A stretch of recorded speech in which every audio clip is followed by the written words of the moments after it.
Hello दोस्तों, स्वागत है आपका मेरे चैनल में।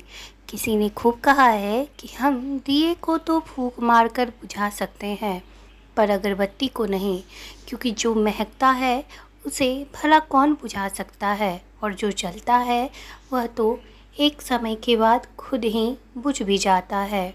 तो यही चीज़ हमें अपने जीवन में भी उतारना चाहिए। हमें जलना नहीं चाहिए, बल्कि हमें महकना चाहिए।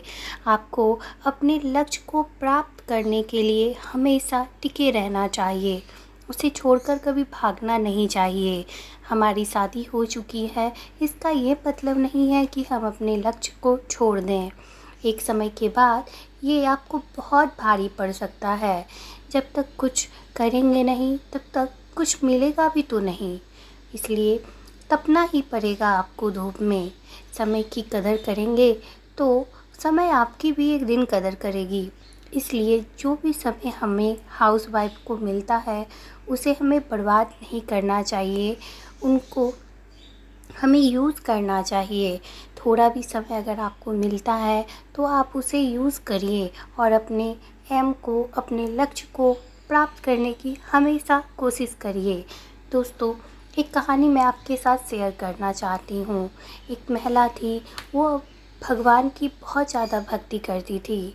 वो जब भी मंदिर जाती थी तो वो लोगों को देखती थी कि वो कभी सेल्फी ले रहे हैं, तो कोई अपनी बहू की बुराई कर रहा है, तो कोई कोई कार्य कर रहा है। उसे ये देखकर बहुत ही दुख होता था। वो जहाँ भी चाहती थी वहाँ पे मंदिर ढूंढ के पूजा करने, भगवान का दर्शन करने ज़रूर जाती थी। तो उसी तरीके से एक बार वो अपनी बहन के यहाँ गई और वहाँ पर मंदिर गई, तो उसने देखा कि सारे लोग खुद में व्यस्त हैं। कोई भगवान के साथ सेल्फी ले रहा है, तो कोई अपनी बहू की बुराई कर रहा है। ऐसे ही भांति भांति प्रकार के लोग अपने ही जीवन की दुख गाने में वहाँ पे बैठे हुए रो रहे हैं। कोई अपना व्यथा सुना रहा है, तो कोई अपना रोना रो रहा है। ये देखकर उसे बहुत दुख हुआ। तब उसे पंडित जी ने चिंतित देखकर पूछा, बहन क्या हुआ है आपको, आप इतना दुखी क्यों हैं? तो उसने बताया कि पंडित जी, मैं ये देखकर बहुत दुखी हूँ कि भगवान की भक्ति करने मंदिर में कोई भी नहीं आता है। बस उसे अपने ही काम से मतलब होता है, यानी उसे या तो सेल्फी लेना होता है, या तो अपनी बहू की, बेटी की, किसी की भी बुराई करना, या फिर कोई ऐसे ही बात करना होता है, तभी वो लोग मंदिर आते हैं। ये देखकर मुझे बहुत दुख होता है।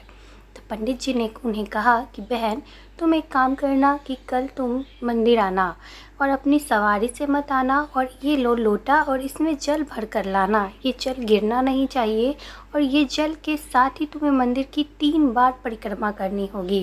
ये सोचकर उस महिला को आश्चर्य तो हुआ, फिर उसने सोचा ठीक है, एक दिन की बात है, मैं करके देख लेती हूँ।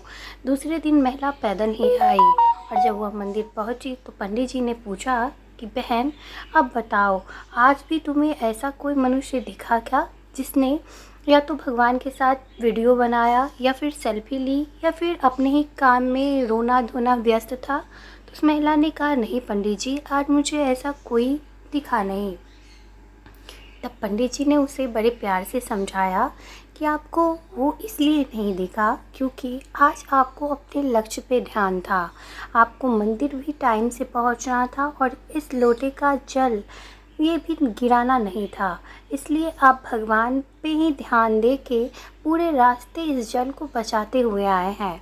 इसलिए आज आपको दुनिया में कुछ भी नहीं दिखा। यही तो हमें करना है,